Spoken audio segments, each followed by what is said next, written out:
Saya bilang yang namanya akuisisi itu insya Allah 100% untung, nggak ada cerita nggak untung.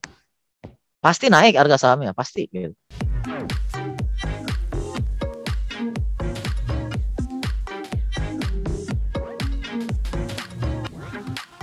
Halo Sobat Cuan, ketemu lagi bersama saya Alin Wiratmaja dalam Cuap-Cuap Cuan podcastnya CNBC Indonesia yang bisa kalian dengerin di Spotify, Apple Podcast, dan juga Google Podcast. Hari ini kita bakalan ngebahas tema yang menarik banget, yaitu cari peluang cuan dari emiten-emiten yang mau ada hajatan. Hajatan apa nih? Langsung saja kita bakalan ngobrol dengan Uray Juta Bramti Sandika, founder sekaligus analis dari 4D Analysis Group. Oke, langsung saja. Pak Juta, sebenarnya apa sih yang dimaksud kita cari peluang atau trading di saham-saham yang ada hajatan? Oke, jadi cari peluang atau kita mencari cuan ya, cari cuan di saham-saham hajatan itu adalah di mana kita bisa menganalisa kira-kira apa kepentingan dari si emiten ini gitu kan, atau apa kepentingan dari big money pada saat hajatan ini yang bisa kita tumpangi sehingga kita bisa mendapatkan keuntungan dari situ gitu. Yang penting analisa kita ini benar apa enggak gitu. Sejalan apa enggak. Nah, jadi yang penting itu analisanya dan numpang dapat big money-nya itu dari cuannya. Cuannya itu numpang dapat dari big money-nya, bukan dari rebut-rebutan dari yang lain. Seperti itulah Bu Alin kira-kira. Oke, jadi analisa kepentingan boleh dikatakan demikian ya Pak? Iya, analisa kepentingan dari si emitennya itu sendiri. Apa tujuan mereka, apa maksud dan tujuan mereka untuk mengeluarkan biaya yang kecil ya, untuk yang kecil seperti itu untuk mengkerek harga saham, bisa jadi juga menurunkan harga sahamnya ke bawah. Yang penting kita benar analisanya, dan ketika mereka yang cukup besar pada saham-saham yang lagi hajatan ini, Bu Ali. Apa motifnya sih Pak? Kalau selama ini tuh kan kita udah paham lah ya kalau misalnya emiten atau ada pihak-pihak yang berkepentingan untuk menaikkan harga saham tertentu. Kalau untuk menurunkan ini kita jarang-jarang dengar nih Pak. Sebenarnya ada motif apa kalau misalnya ada yang berkepentingan untuk menurunkan harga sebuah saham? Nah, itu motifnya seperti ini Bu Alin. Mungkin Bu Alin pernah dengar yang namanya penambahan modal tanpa hak memesan efek terlebih dahulu, alias private placement. Nah, iya. Private placement itu kan, kalau misalnya orang mau menanamkan modalnya kayak gitu, mereka maunya modalnya sedikit-sedikitnya atau sebanyak-banyaknya, sesedikit mungkin kan kalau bisa kan. Tapi dapatnya banyak. Nah, betul kan, itu udah hukum ekonomi kan. Nah, aturan OJK menyatakan bahwa private placement itu diukur dari rata-rata pergerakan harga 90 hari terakhir. Benar toh, di bursa sebelum pernyataan efektif berlangsung. Nah, kalau gimana caranya mereka supaya dapat private placement ini harganya murah? Ya turunin aja harga sahamnya toh. Jadi harga rata-rata 90 hari terakhirnya turun. Dapat mereka barang murah. Udah mereka dapat barang di harga bawah, baru mereka terbangin, bener gak? Nah, Nah, betul. gitu. Itu contohnya satu itu private placement. Terus yang kedua, misalnya ada yang mau backdoor listing, ada yang mau backdoor listing, mau mengambil alih suatu perusahaan terbuka melalui jalur belakang. Daripada mereka lewat IPO kan mahal tuh, terus prosesnya lama kan. Jauh lebih gampang backdoor listing loh. Nah, kalau backdoor listing, mereka mau murah atau mau mahal? Mau murah. Murah. Caranya murah gimana? Turunin dulu harga sahamnya. Habis backdoornya listingnya kelar, harga sahamnya ke langit sesuai harga valuasinya. Seperti itu, Bu. Nah, sekarang perhatikan aja. Setiap kali terjadi private placement, biasanya itu harga saham ditekan. Selesai private placement, harga sahamnya naik. Dan pasti, bukan pasti ya, sorry, hanya Allah yang bilang pasti. Dan mayoritas dari setelah selesai private placement, itu harga sahamnya langsung naik. Kenapa? Kenapa? Udah ada modal baru yang masuk, dan pemodal baru ini nggak mungkin mau rugi. Bener loh. Seperti itu. Betul. Oke, kita bahas dulu nih Pak, macam-macam hajatan dari emiten yang bisa kita tumpangin cuan gitu Pak. Tadi udah ada private placement, kemudian backdoor listing, apalagi nih Pak Juta? Nah, hajatan ini Bu, hampir semua hajatan itu bisa kita tumpangi untuk dapat cuan. Hampir semua. Mau itu bisa dibilang pembagian dividen, right issue, stock split, kayak gitu, reverse stock. Bahkan reverse stock itu kita bisa dapat cuan. Yang selalu dihindari kan, reverse stock itu bisa dapat cuan juga. Termasuklah dividen saham, terus termasuklah apa namanya akuisisi, merger dan yang lain-lain, kan banyak banget nih corporate action kan. Hampir semuanya itu kita bisa dapat cuan asalkan timing masuknya benar. Nah, timingnya gimana nih Pak? Soalnya kan misalnya nih ada berita nih, sebuah rumah sakit akan mengakuisisi rumah sakit lain. Retail-retail pada beli kan Pak, ternyata turun gitu. Nah, kapan sih timingnya nih gimana nih Pak untuk tiap-tiap hajatan ini apakah timingnya beda? Nah, jadi betul Bu, setiap hajatan ini timingnya beda. Sebagai contoh misalnya ya, right issue yang untuk mendapatkan saham. Maksudnya ada modal baru yang ingin menambah modal dan mereka ingin mendapatkan sahamnya. Sebagai contoh itu seperti yang baru-baru ini adalah Chandra Asri Petrochemical ya, TPIA. TPIA. Nah, itu kan ada 15% penambahan saham karena untuk mengakomodasi Thai Oil ya, Thai Oil yang memberikan investasi langsung kepada Chandra Asri Petrochemical ini kan. Nah, lihat apa yang terjadi pada saham Chandra Asri ketika red isunya berlangsung. Sebelum red isunya harga turun ditekan dari Chandra Asri itu dari 9 ribuan seingat saya itu sampai ke 7 ribu. Bahkan setelah right isunya itu kan di harga 4 ribu. Setelah right isunya, setelah selesai prosesnya harga jadi 6 ribu. Oke. Nah, jadi ketika suatu emiten ini mengeluarkan hajatan untuk menambah pemodal baru, itu biasanya harganya ditekan. Nah, setelah itu lihat apa yang terjadi pada harga Chandra Asri dari 6 ribuan ke 7.400. Paham kan? Oke. Kita masuk setelah prosesnya kelar. Nah, kalau untuk emiten yang membutuhkan uang, yang misalnya kayak mereka memerlukan uang untuk membayar hutang, mereka right issue untuk membayar hutang misalnya, atau mereka right issue untuk meningkatkan modal di sektornya seperti itu. Otomatis mereka memerlukan orang-orang untuk membeli right-nya kan, menebus right-nya tuh. Nah, gimana caranya supaya orang-orang banyak mau beli right-nya? Nah, misalnya Harga harga sahamnya sahamnya dinaikin misalnya ya Pak? iya, misalnya harga sahamnya Rp200 gitu kan. Right isunya di harga 180 sorry ya di harga 200 juga. Siapa yang mau beli? Mending saya beli sahamnya di market kan kayak gitu. Nah, caranya supaya mereka orang-orang ini pada mau beli, mau nyetorin modalnya lagi nih si investor, ya harga sahamnya dinaikin ke 300 kek gitu kan. Nah, kalau harga saham ke 300 kan otomatis ya mereka mau dong tebus yang 200 bisa jual di harga 300 kayak gitu. Jadi ketika emitennya membutuhkan uang itu ada informasi hajatannya dan kita analisa kita baca oh ternyata ini emiten perlu uang misalnya ya kita belinya sebelum proses right issue itu Bu Alim. Nah makanya ini timing is very important untuk Timing is everything ya, mungkin buat ya para sobat uh, cuan ini kita mungkin sering salah masuknya kali ya Pak ya, timingnya yang iya kurang tepat. Misalnya sama-sama rights issue tapi kok yang ini malah harganya turun terus, tapi yang lain harganya naik gila-gilaan. Gimana nih Pak, apa iya. yang perlu kita ketahui? Oke, yang perlu diketahui pertama, selain yang paling penting di antara semua adalah analisa kepentingannya. Ini orang mau ngapain? Ini si emiten mau ngapain? Jadi sudut pandang kita adalah bukan sudut pandang nih mohon maaf ya mungkin bahasanya agak nggak enak didengar kata-kata bandar itu kan. Wah ini orang-orang kan banyak bilang wah bandarmologinya kayak gini, bandarnya mungkin mau gini. Bukan analisa bandarnya, tetapi analisa kepentingan dari si emitennya sendiri. Emitennya ini mau ngapain? Nah kalau kita udah tahu, kita tahu emitennya ini tujuannya apa gitu, baru kita tentukan timingnya. Nah sebagai contoh tadi kan saya kasih sedikit informasi ketika right issue misalnya right issue misal perlu uang biasanya di awal sebelum right isunya kita beli sahamnya tapi ketika right issue untuk untuk menambah kepemilikan Akomodasi investor baru. akomodasi investor baru segala macam itu setelah right isunya baru kita beli. Nah begitu juga contoh lain misalnya selain right issue ya selain right issue kita analisa kepentingan contohnya buyback. Mayoritas retail berpikir ketika emiten mau melakukan buyback, emiten mau melakukan buyback, itu harganya pasti dikerek naik. Belum tentu, belum tentu. Kenapa? Analisa kepentingan emiten ini kita lihat dulu. Satu, misalnya si emiten ini buyback bertujuan karena mereka merasa ini udah murah banget nih gitu, harga sahamnya udah murah banget, ke depannya bagus, mereka bisa jual lagi lebih mahal. Otomatis apa yang diinginkan oleh emiten? Mereka pengen harga ketika mereka buyback murah atau mahal? Murah dong. murah, otomatis harga ditekan. Hmm.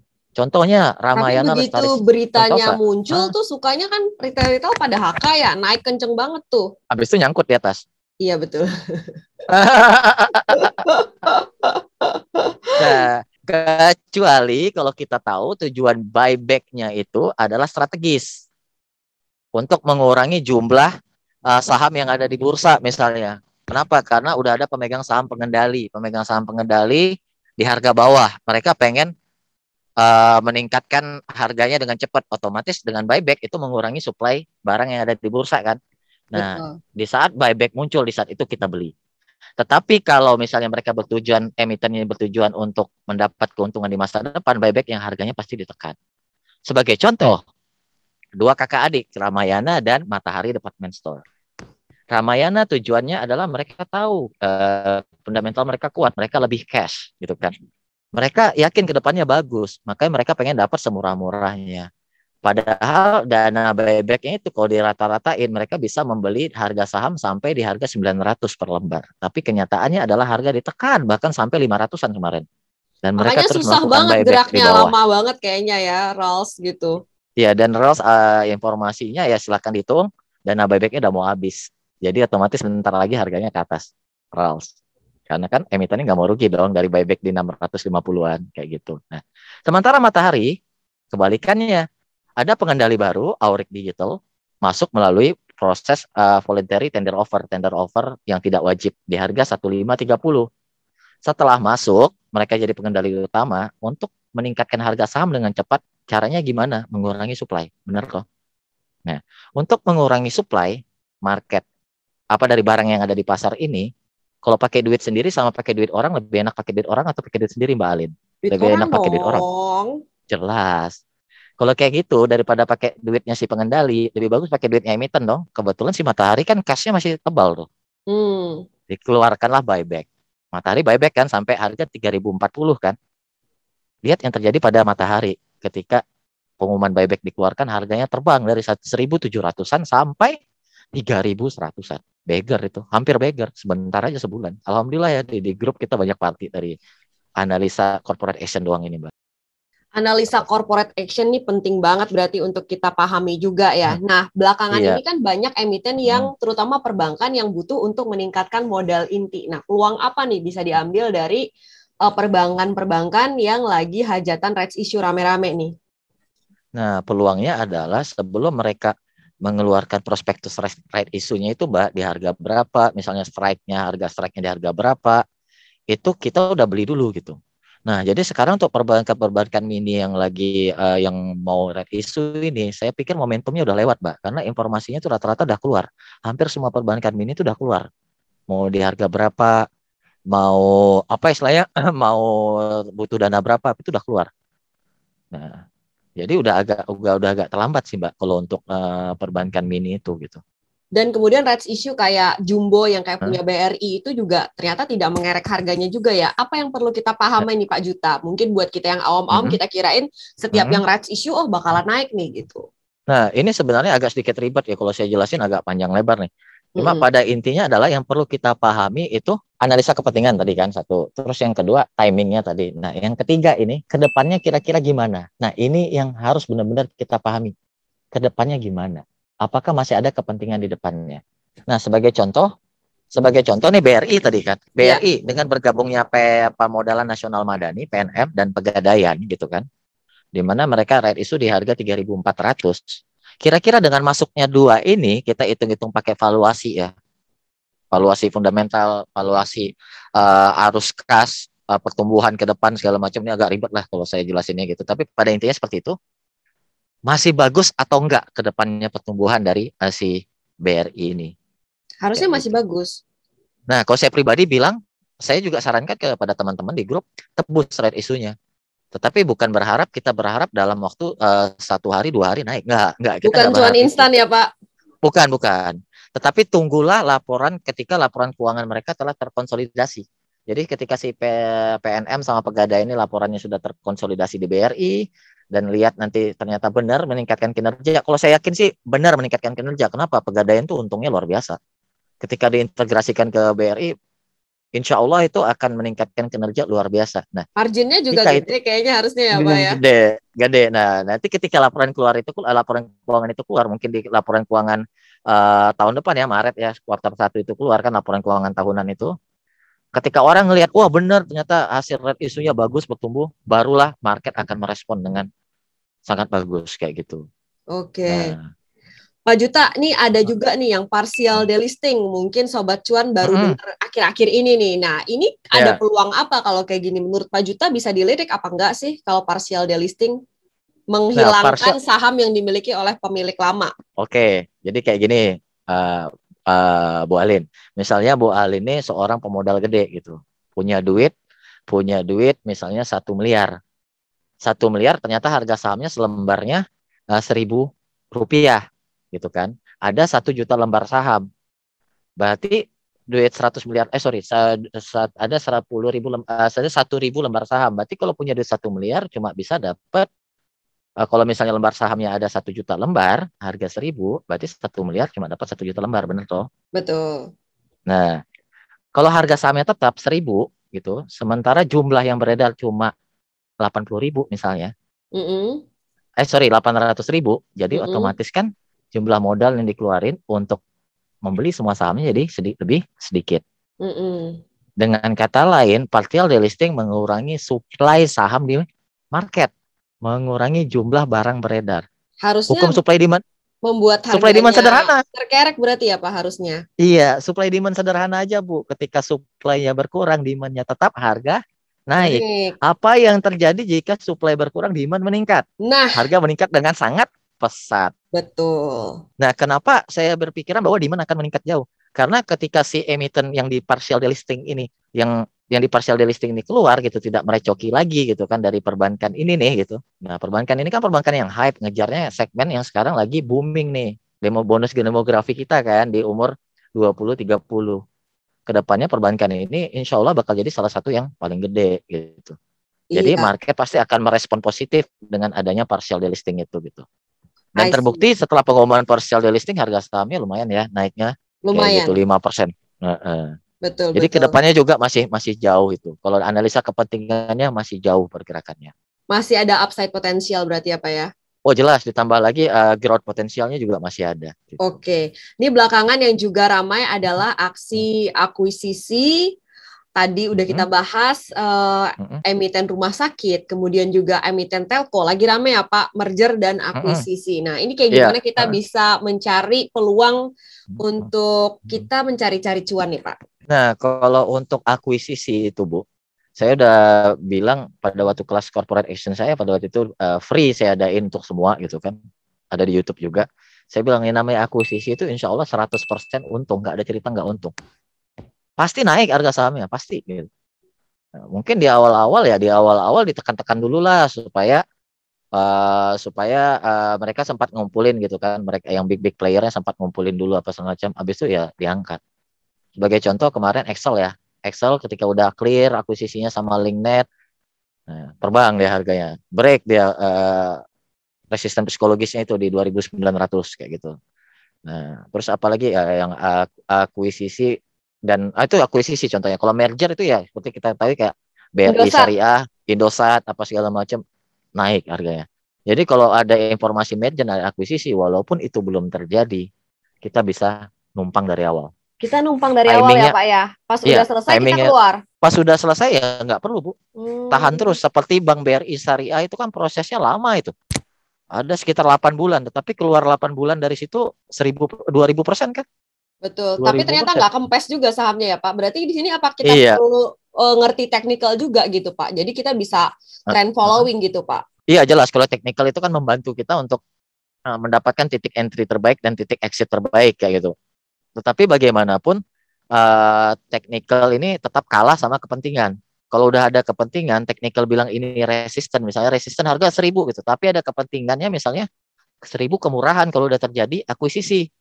Bisa ke 2.000, ke 3.000, ke 4.000 dan selanjutnya. Makanya saya bilang kalau yang namanya merger dan akuisisi itu 99% positif gitu. Insya Allah, apalagi kalau dipegang jangka lama. Asalkan satu. Nah, ada asalkan yang diakuisisi atau di merger adalah sama-sama perusahaan sehat. Titik. Oke, I see. Nih Pak, Heeh, misalnya kan heeh, heeh, kerajaan bisnis orang terkaya di Indonesia kan mau heeh. akuisisi ini, mau akuisisi itu, kita gimana nih Pak menyikapinya nih Pak? Nah, yang pertama sih pasti ya kalau di bursa saham itu ada namanya teori diffusion of information. Di Mm-mm. mana teori diffusion of information ini artinya adalah investor publik, investor umum itu biasanya belum dapat informasinya dulu. Hanya orang-orang dalam internal nih yang dapat informasinya.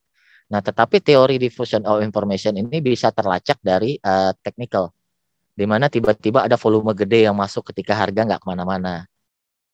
Nah, sampailah Hmm. harga udah naik, pelan-pelan merangkak naik, baru keluar beritanya, oh si A mau diakuisisi B, si C mau diakuisisi D, kayak gitu. Padahal udah ada Nah, akumulasi duluan ya Pak, money flow-nya udah ada tuh. udah ada, makanya di dalam bahasa gampangnya, bahasa mudahnya orang-orang ngomong buy on rumor, sell on news, kayak gitu. News. Oke. Nah, bahasa bahasa gampangnya kayak gitu. Kalau bahasa orang ahlinya, bahasa Jawanya tadi the diffusion of information theory, kayak gitu, Bu Alin. Oke, Pak Juta, gimana nih Pak, Hah? biar kita masuknya Hah? tuh gak ketinggalan-ketinggalan amat nih Pak. Kalau misalnya Hah? Sobat Cuan nih kan menghadapi Mm-mm, informasi yang seperti ini, mm-mm, ada yang mm-mm, misalnya contohnya ngelihat harga udah keburu terbang, takut ikutan.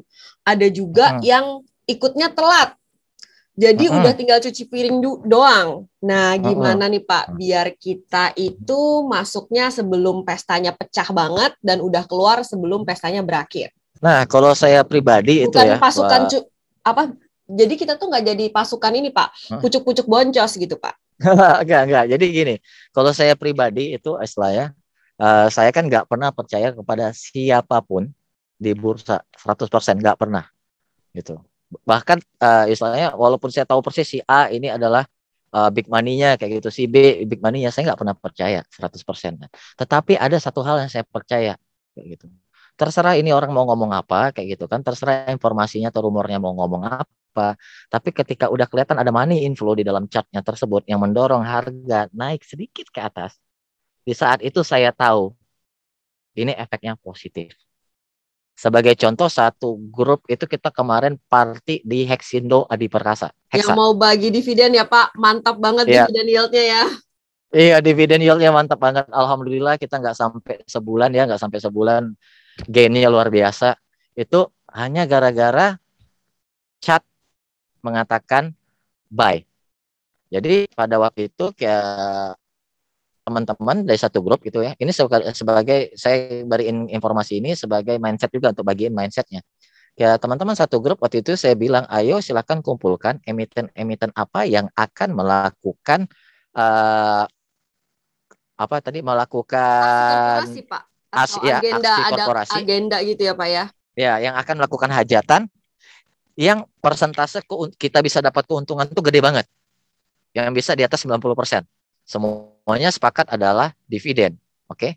Dan saya bilang, oke, kalau gitu kumpulkan apa yang di akhir tahun ini akan membagikan dividen interim. Kebagian lah tuh, keluarlah dividen interim apa-apa yang gede-gede. Dapatlah informasi United Tractor, Indo Tambang Raya Megah, Mitra Bara Adi apa sih, MBAP itu Adi Perdana. Terus termasuklah Hexindo Adi Perkasa ini. Nah, ada juga BSSR ya, BSSR itu apa sih, lupa saya, Bara Mukti apa itu, perusahaan batu bara juga. Nah, banyak kita kumpulin macam-macam.